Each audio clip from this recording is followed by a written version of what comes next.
तो अब हम स्टार्ट करते हैं इन्वर्टिबल फंक्शन। इन्वर्टिबल फंक्शन पढ़ने से पहले सबसे पहले बता दें सब लोगों को one one function and onto function के बारे में अच्छे से पता होना चाहिए और ये प्रूफ करने आना चाहिए कि कौन सा फंक्शन वन वन है और कौन सा फंक्शन ऑन टू है, क्योंकि इन्वर्टिबल फंक्शन में one one onto function का डिटेल यूज़ होने वाला है और इवन इसके बिना तुम इन्वर्टिबल फंक्शन समझ नहीं पाओगे। तो इसीलिए ये वन वन और ऑन टू फंक्शन के प्रॉब्लम्स ज़रूर सॉल्व कर लेना ना। तो इन्वर्टिबल फंक्शन जानने से पहले ये समझ लें कि आखिर रिलेशन का इन्वर्स हम कैसे फाइंड करते हैं। Now inverse of relation, inverse of relation, हम रिलेशन बताना है लेकिन यहाँ पे इन्वर्टिबल फंक्शन के बारे में पढ़ रहे हैं, लेकिन रिलेशन समझ लें उससे थोड़ा फंक्शन का इन्वर्स समझने में हेल्प मिलेगा।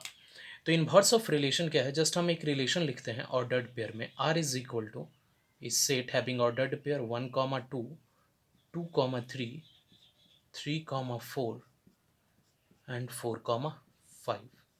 Just suppose we have to write the inverse of the relation R.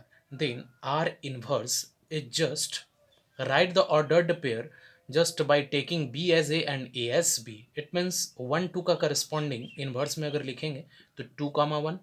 For 2, 3 the corresponding ordered pair will be 3, 2 and for 3, 4 the corresponding ordered pair will be 4, 3 and for 4, 5 that will be 5, 4. तो exactly किसी भी relation का inverse लिखना बहुत ही simple होता है, लेकिन अगर यही कोई फंक्शन लिखा गया हो तो कोई भी फंक्शन को हम इन्वर्स नहीं फाइंड कर सकते या फिर किसी भी फंक्शन का इन्वर्स फाइंड नहीं कर सकते। तो रीज़न है कि हम सारे फंक्शन का इन्वर्स फाइंड क्यों नहीं कर सकते।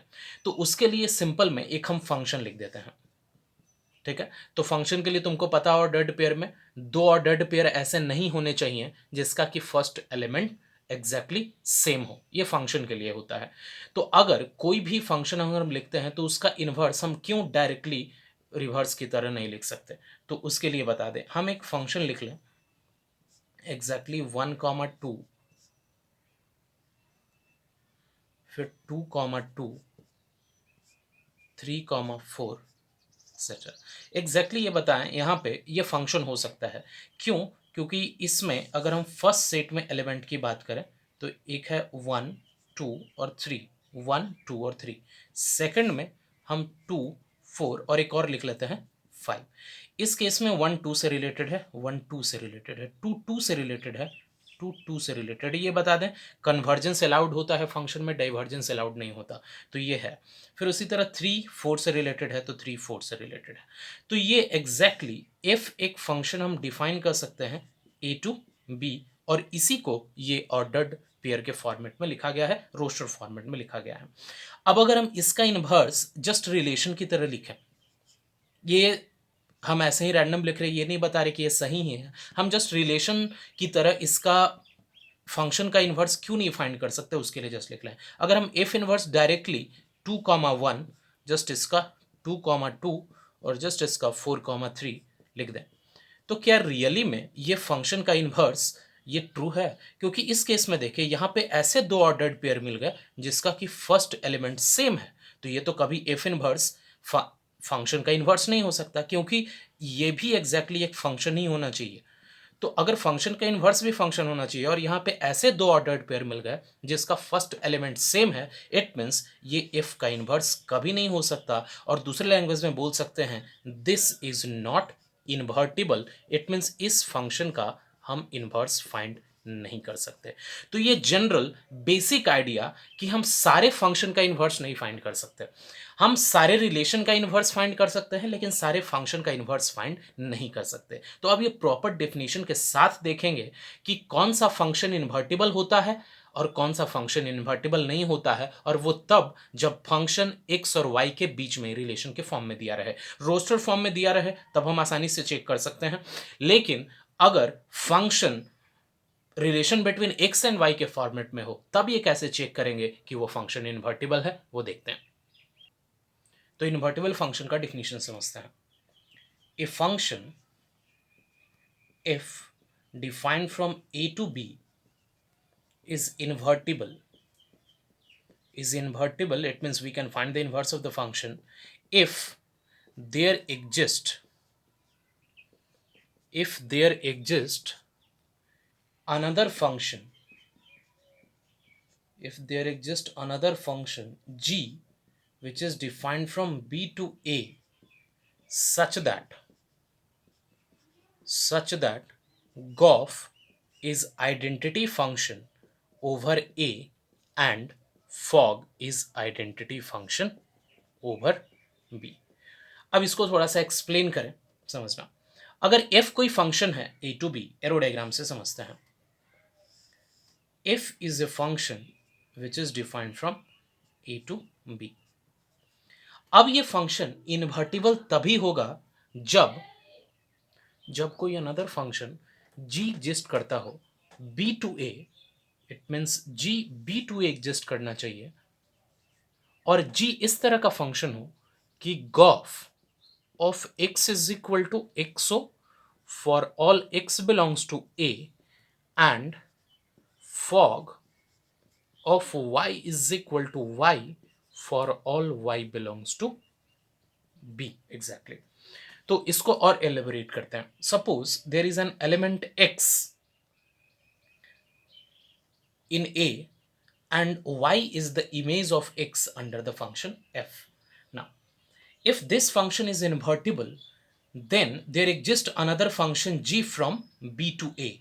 It means another function g from b to a, then this x is the g image of y. It means this can be written as g of y, and this y is f image of x, so this y is f of x. So now if there exists another function g and satisfy this condition, then g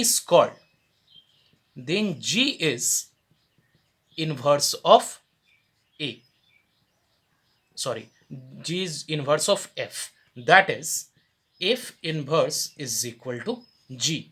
It means g is f inverse. तो और अच्छे से समझते हैं, अगर f कोई function a to b हो, अब ये फंक्शन इन्वर्टिबल है, तब इसमें एक another function g b to a exist करेगा, और वो फंक्शन ऐसा होगा कि दोनों f और g का कंपोजिट गॉफ आइडेंटिटी हो a सेट के ऊपर और फॉग आइडेंटिटी हो b सेट के ऊपर। It means this is the necessary condition for existence of inverse of a function.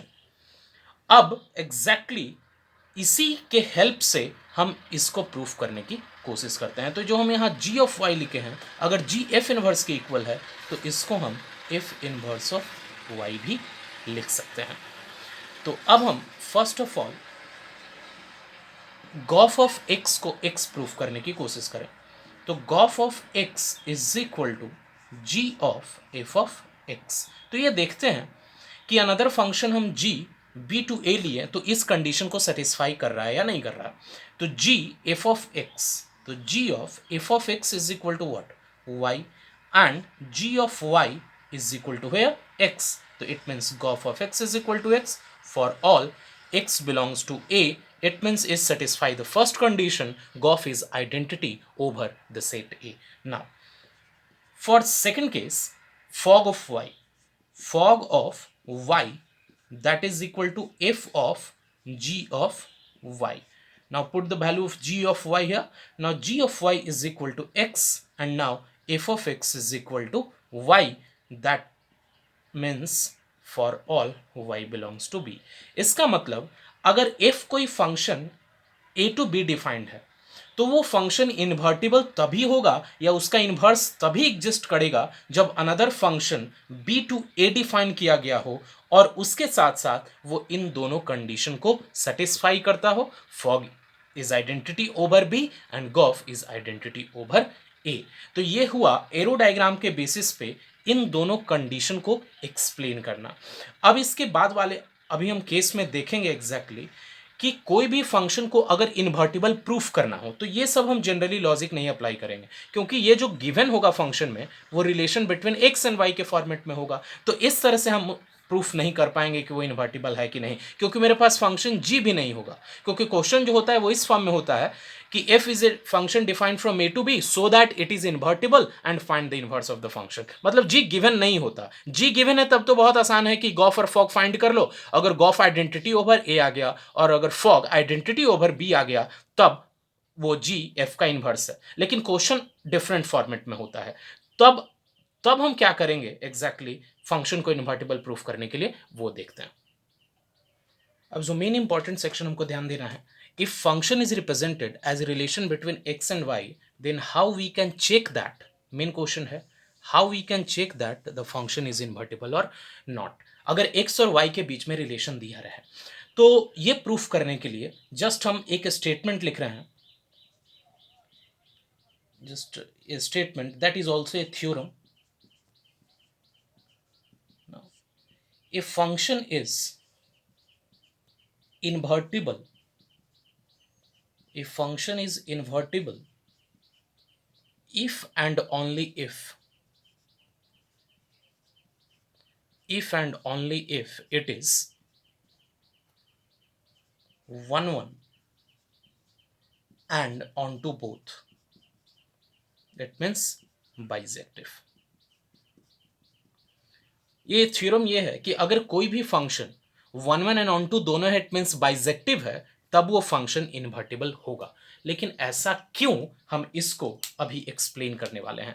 और इसी के एक्सप्लेनेशन में इस क्वेश्चन का आंसर मिलेगा कि अगर कोई भी फंक्शन एक्स और वाई के रिलेशन के फॉर्मेट में दिया गया है तो वो फंक्शन इन्वर्टिबल क्यों है।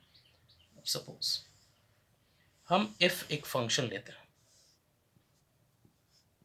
हम स्टेटमेंट में इसको प्रूफ नहीं कर रहे एरो डायग्राम से, जो कि समझना बिल्कुल आसान है और ये पहले भी बता चुके हैं कि कभी भी फंक्शन को रिलेशन को समझना हो तो हम एरो डायग्राम से इजीली समझ सकते हैं।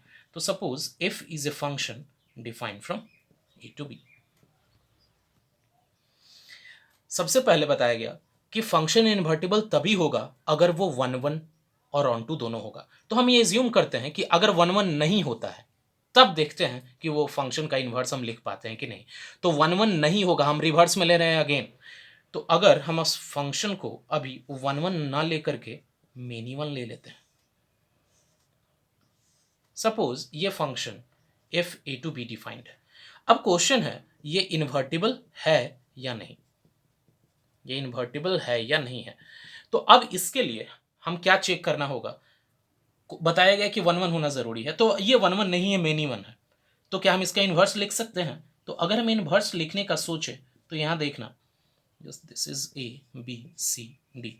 तो इन्वर्स का मीनिंग है we have to construct a function G from B to A. अब बी टू एक फंक्शन जी कंस्ट्रक्ट करना है। तो अब सोचो जब भी हम G function B to A construct करेंगे तो इस ए का एग्जैक्टली बी टू ए में एक डाइवर्जेंस क्रिएट होगा। ए टू बी में ये कन्वर्जेंस है लेकिन बी टू ए में एक डाइवर्जेंस है। इट मीन्स जी एग्जैक्टली एक जी में डाइवर्जेंस प्रेजेंट हो जाएगा। और जब भी डी में डाइवर्जेंस प्रेजेंट हो जाएगा इसका मतलब जी कोई फंक्शन है ही नहीं। इट मीन्स हम ये बोल सकते हैं कि अगर ये फंक्शन एफ मेनी वन हुआ, इट मीन्स 1 1 नहीं हुआ, तो जी जब भी फंक्शन हम बी टू ए क्रिएट करेंगे तो वहां से एक डाइवर्जेंस दिखेगा। इसका मतलब हम उस फंक्शन का इन्वर्स नहीं फाइंड कर सकते। तो इस क्वेश्चन का आंसर मिल गया कि किसी भी फंक्शन को इन्वर्टिबल होने के लिए उसका 1 1 होना जरूरी है। क्लियर है ये ना। अब उसके बाद हम देखेंगे कि ऑन टू होना भी क्यों जरूरी है। इस बार हम एक फंक्शन ले लेते हैं जो 1 1 हम सेलेक्ट कर लेते हैं, क्योंकि ये पता है कि फंक्शन का 1 1 होना नेसेसरी है, अभी हम समझे। तो 1 1 सेलेक्ट करने के बाद अब हम ये बताने जा रहे हैं कि ऑन टू भी होना नेसेसरी है, तभी हम उस फंक्शन को इन्वर्टिबल प्रूव कर सकते हैं। तो सपोज अभी जो फंक्शन है एफ वो ऑन टू नहीं है। ऑन टू क्यों नहीं है, क्योंकि यहाँ पे एफ एक ऐसा एलिमेंट है जिसका कोई भी प्री इमेज ए में एग्जिस्ट नहीं कर रहा। मतलब बोल सकते हैं एफ का अभी रेंज केवल ए बी सी डी और ई है यहां तक। लेकिन कोडोमेन में a B C d e f सारे हैं और कोडोमेन और अगर रेंज किसी फंक्शन का इक्वल नहीं होता तो वो फंक्शन ऑन टू नहीं होता। तो ये ऑन टू नहीं है, लेकिन हम क्या प्रूफ करने वाले हैं कि इन्वर्टेबल होने के लिए ऑन टू होना जरूरी है। तो देखते हैं अगर हम एक function g b to a create करेंगे। तो बी टू ए क्रिएट करते समय डेफिनेट है हम वो फंक्शन क्रिएट नहीं कर पाएंगे। जी कोई फंक्शन हो ही नहीं सकता। क्यों नहीं हो सकता समझना। जब हम फंक्शन डिफाइन करते हैं तो बोलते हैं कि f defined from a to b में ए के सारे एलिमेंट का एक इमेज बी में होना चाहिए, ए के सारे एलिमेंट का इमेज बी में होना चाहिए। लेकिन जब हम बी टू ए क्रिएट करेंगे तो जी का सारा एलिमेंट की बात करें तो एफ का हम कोई इमेज ए में क्रिएट नहीं कर पाएंगे, क्योंकि एग्जैक्टली एफ इसके किसी भी एलिमेंट से रिलेटेड नहीं है। इसका मतलब है कि अगर एफ ऑन टू नहीं होगा तो we can not even create a function.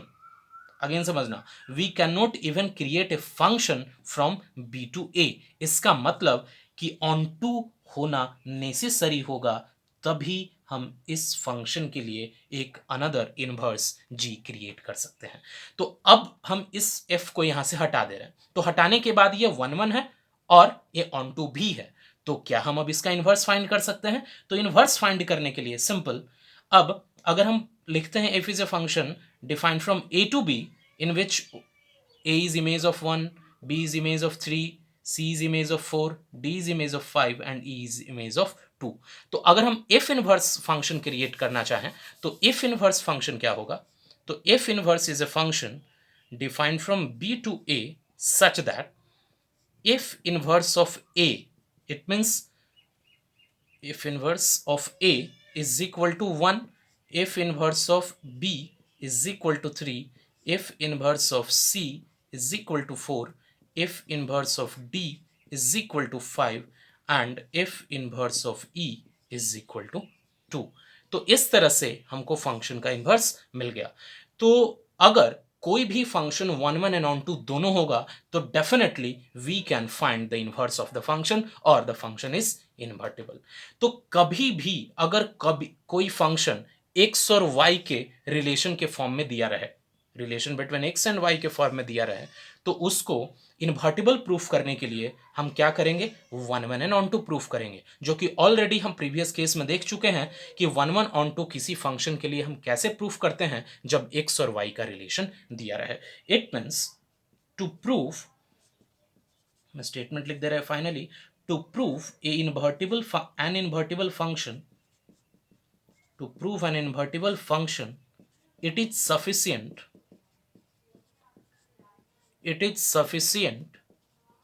to prove